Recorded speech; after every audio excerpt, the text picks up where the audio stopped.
O nənəmin durmaya haqqı. Bax buna görə motor yığılmır. Görsüz nədir? Bu çıxardan zaman buradan yüngül varı tüstü verir. Tüstü veren zaman kardeşler, əlbəttə ki, poçun yanma problemi olur. O da baxır nisbətən nə dərəcədə tüstü verir. Bu tüstü birbaşa membran problemidir. Qardaş, nə qədər yerdən yaxınlaşır? Neçə dənə servisinə yaxınlaşır? 4 yerdən. 4-də nə diagnoz qoyub? Motor sökülməli. Motor sökülməli. Bugün 2500 manat arası qardaşı qabağa salmışım. İndi versən bəsin. Qalanı lazım deyil.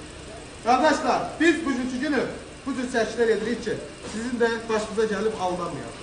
Çünki bizim ola bilər hansısa bir müştəri bazamız var, yanımıza müştərilər yaxınlaşır. Elə bir müştərilərimiz var ki, vallahi billahi deyirlər ki, usta, sənin çəkişlərinə baxıb mən Chevrolet almışam. Sən desən ki, Chevrolet pis maşını biz alan deyilik və özlərini təbii ki olaraq yazıq edirlər. Deyərdim, amma həqiqətən bir zarafatdır. Qardaşlar, avtomobildə zəhmət olması yaxınlaşır, düzgün qoyulan diagnoz nəticəsində siz heç bir problem yaşamayasınız. Ümumi bütün modellərdən söhbət edir. Lazım olana Hyundai'da sökülür, mühərriki yığılır, Chevrolet'də sökülür, mühərriki yığılır. Sadəcə olaraq avtomobildə düzgün diagnoz qoymaq lazımdır. Bax, bugünkü günü qardaş kəşf tüstü problemi ilə yaxınlaşmayın. Avtomobildə firma problem var və şübhə çıxardırsan bu vəziyyətdə tüstü verir.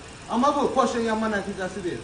Avtomobildə də bir boy etmə nəticəsi sadəcə olaraq farsunkan dəyişdiyi problem onunla da aradan qalxdı. Yəni ki, qısacası qardaşı 2000-2500 manat arası qabağa salmışıq və bununla da fərq edir. Öpürəm, özünüzdən müğayət olun, çağırım ki, məndən tapmayasınız. Bağlar.